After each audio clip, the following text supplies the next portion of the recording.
So here I'm at In India, many of Festival our of Letters Puranas and at Idiyases spread across the South through their storytelling traditions.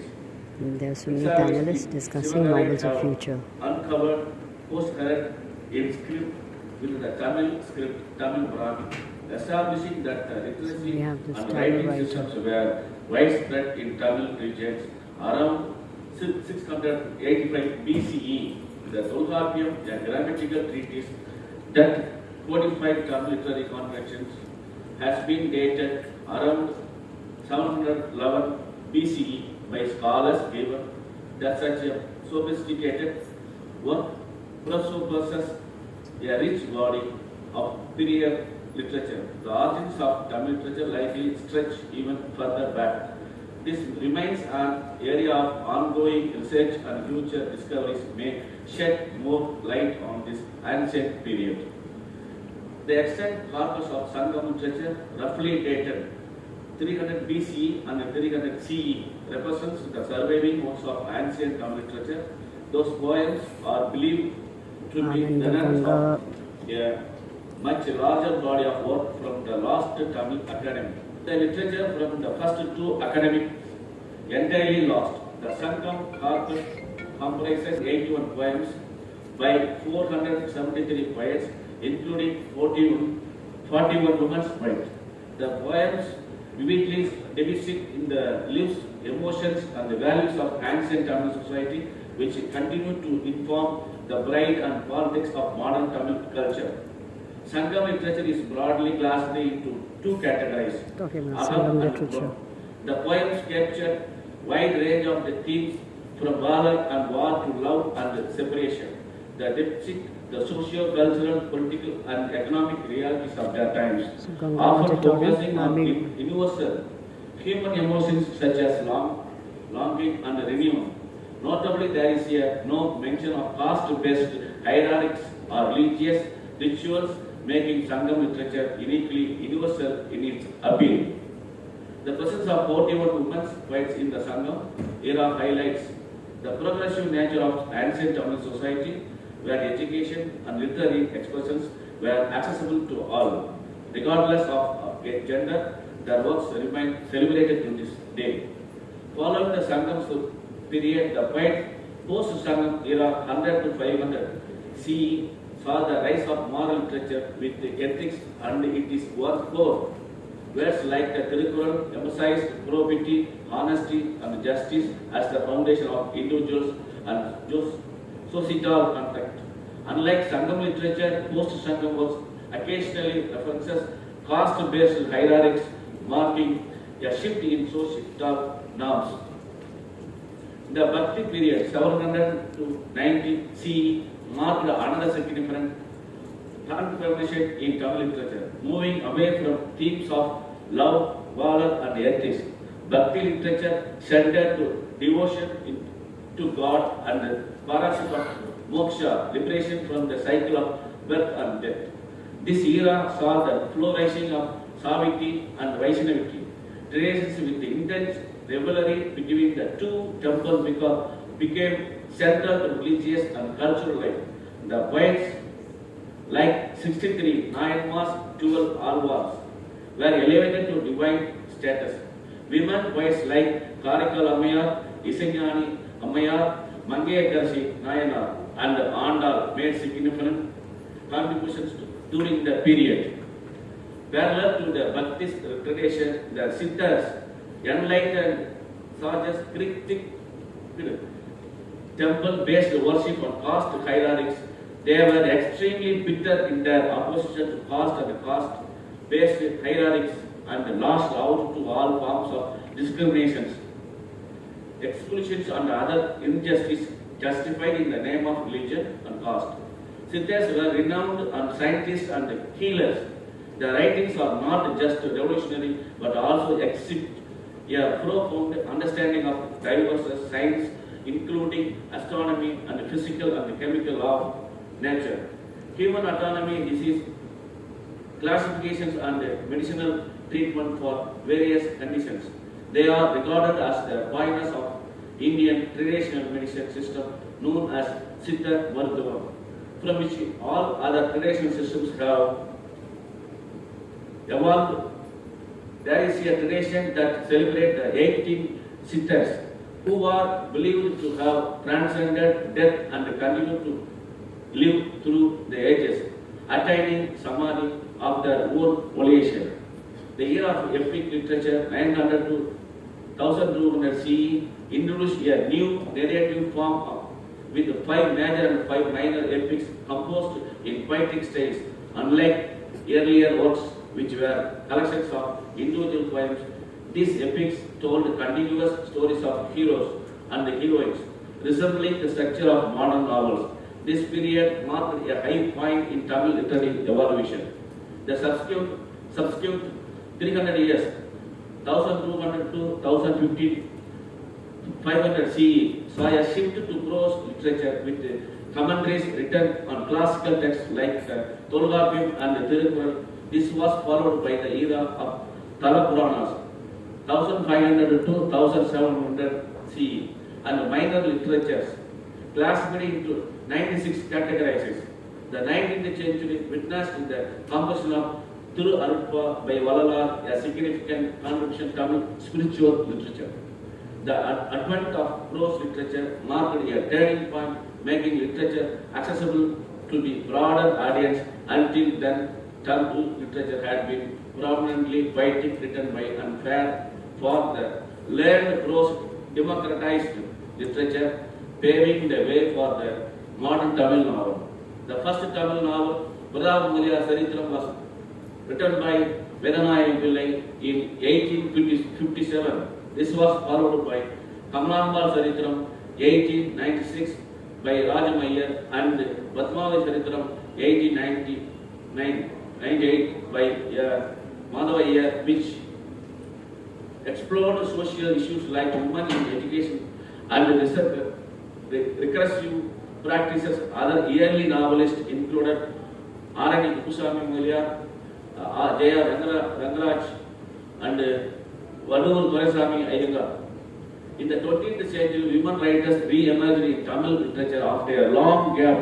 Modu Ramanujan Nair, Devadasigal, Dasigal Mosavalai, 1921, remains a subject of active discussion by Modanagi Ammal, who wrote 150 novels and published in the magazine Jagan Mohani for 35 years, was another trailblazer. Kalki Krishnamurthy, one of the most celebrated Tamil novelists, shifted the focus from social issues to historical narratives. His novel Ponniyin Selvan, based on the later Chola period, remains a classic. The Dravidian movement also produced influential writers like C.N. Annadurai and Karunanidhi, who used literature as a tool for social reform, addressing themes like anti-caste ideologies, women's rights, and social progress. In the mid-20th century, writers like Jayakanthan, Ashokamitra, T. Janakiraman, and Sundaram Sami enriched Tamil literature with their works. The 1970s saw a surge in novels addressing women's liberation, education, and dowry violence.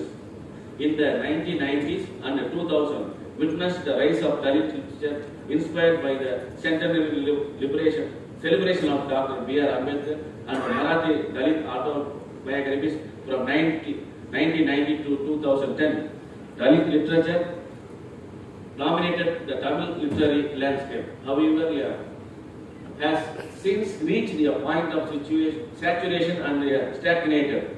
During the mid-1980s and early 2000s, literary discussion also trended around concepts such as surrealism, existentialism, and magical realism. However, that trend quietly faded away. Many are concerns about the future of the novel as the literary form which is social media fueling these fears. The history of printed Tamil literature began with the Portuguese Jesuits, Thambiran Manakkam, printed in 1578 at Kollam, Kerala, marking the first book printed in Indian language. Later, in 1737, Danish missionary Segan Babu press in Tarangambadi produced significant works, including a Tamil grammar treatise and the first alphabetical Tamil dictionary by Veerama Munivar, who also published a commentary, a Christian philosophy in both Tamil and Latin. The invention of printing press revolutionized literature, enabling the mass production of books. Period to this, Tamil literature was preserved through handwritten palm leaf manuscripts. The printing press democratized literature, making it accessible to the common public and creating a market for books and magazines. This innovation fostered the emergence of new writers and readers. With the advent of internet, literary readings have become more widespread, reaching a global audience. The rise of the He's books talking of e-books novels of the has year, further transformed not of the the future. literary and landscape, allowing many writers to share their work online currently. Approximately 75 to 1,100 novels are published annually in Tamil Nadu. Despite accusations that society has become overly absorbed in the social media, literary events like a Jaipur Literary Festival and Madhurabhumi Literary Festival thrive. The Tamil Nadu government has been conducted the International Book Fair exhibition for the past 3 years in an age where Now he's passionate talking about lengthy present. writings in developing authors like Jayamohan, Venmurasu, Sar Niveda, Aurangzeb, Venkatesan, Tandavarayan Kade, and Venila Neeladivaram have defied the trends, having produced voluminous works resonant with the contemporary audience. Literature serves as a historical record, preserving the essence of each era. The Sangam poems, post-Sangam literature, Bhakti literature, epic literature, prose literature, and the Talapurana literature all keep their respective eras alive. The literature of the past 2 centuries will similarly preserve the society of the 20th and 21st centuries. The themes and forms of literature may evolve over time, but literature itself sustains a language. As long as language has spirit, literature will be written, ensuring its survival. Many oral stories such as Nalatangal story, Ponna Sangar, Muthupattam, and Madurai Veeran have stood the test of time, eventually being printed in the 20th century. Today, platforms like Facebook act as advertising mediums for books, with many reviews and commentaries being written on social media. Technological advancements such as speech-to-text converts and artificial intelligence generating poems and translations have further revolutionized literature. Print on demand (POD) allows for even a single copy of a book to be printed, and digital readers like Kindle offer new ways to consume literature. The Ramayana and Mahabharata were initially spread through oral storytelling traditions before being written down, adapted into movies and broadcast as teleserials. This illustrates the symbiotic relationship between literature and technology. Just as plants grow towards the sun, humanity and literature progress alongside scientific and technological advancements. Until the early 20th century, Tamil literature primarily consisted the traditional poetic forms. Modern poetry and haiku followed, leading adaptations of novels into movies and teleserials. People now consume stories through platforms like YouTube and listens to audiobooks during their travels. While a novel might reach about 1,000 readers, its adaptation into a film can reach millions, so causing the power of technology in visual storytelling. There is no need to fear the demise of literature due to social media and AI technology. As long as fundamental human emotions and desires exist, literature will continue to be written and find its audience.